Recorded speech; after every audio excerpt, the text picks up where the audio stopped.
On the surface, Onward's story is about two brothers, Ian and his older brother Barley, who embark on a quest to locate a gem for a spell that brings their father back to life for one whole day. But the quest symbolizes something much deeper, which is the closure each character hopes to seek from the chance to see their father one last time. Right off the bat, this is a story that sets up certain expectations in the mind of the audience, as well as some challenges that the story needs to overcome in order to design an unexpected and satisfying ending. For instance, if the boys acquire the Phoenix Gem and meet their father before sundown, then the story plays out just as the audience expects, and therefore becomes predictable and unsatisfying.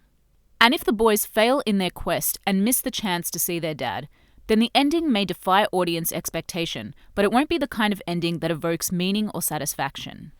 So how does Onward avoid both of these pitfalls to create an ending that's both unconventional and meaningful? The story avoids the pitfalls of predictability by denying the main character what he wants, while still resolving both characters' internal conflicts in different ways.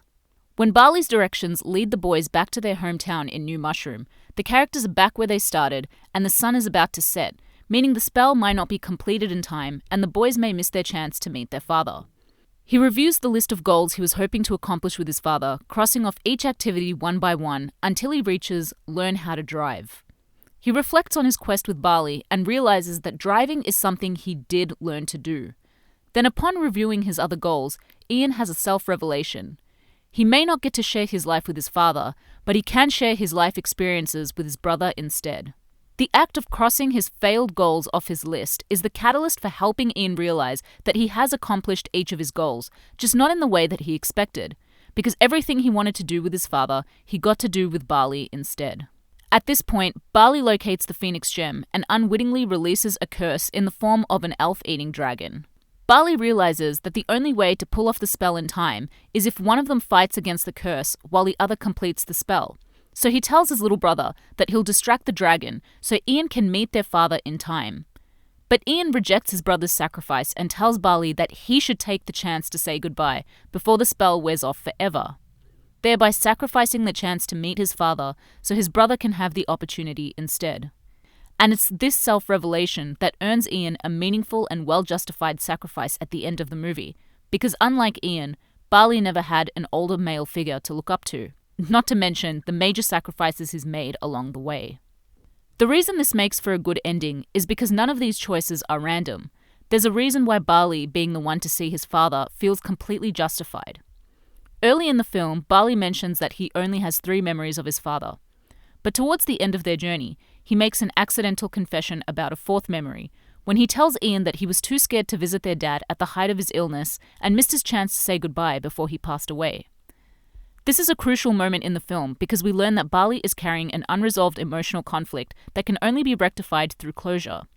And knowing this information adds tremendous weight to Ian's dialogue at the end of the movie when he tells Barley that he should be the one to say goodbye.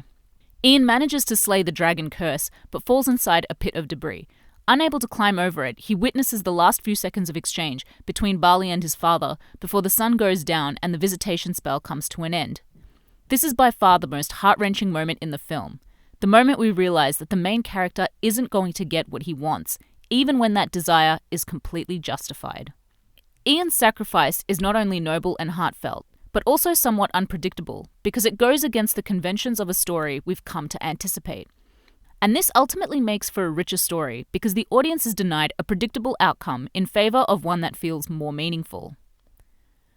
We see Barley absorbing the last few moments he has with his father, and we understand that this is the closure Barley needed to rectify the regret he had in his heart for never having said goodbye.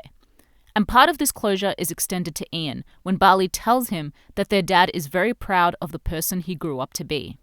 Since Ian's father passed away before he was born, Ian's conflict is the void he has in his heart for the father he never got to meet. And even though he never gets the chance to meet his father directly, these are the words he's been needing to hear all along, that his father is proud of him. And through this emotional exchange, each brother has his needs resolved in different ways, and learns a valuable lesson along the way. Sometimes the thing we want most and rightfully deserve is something we can't have.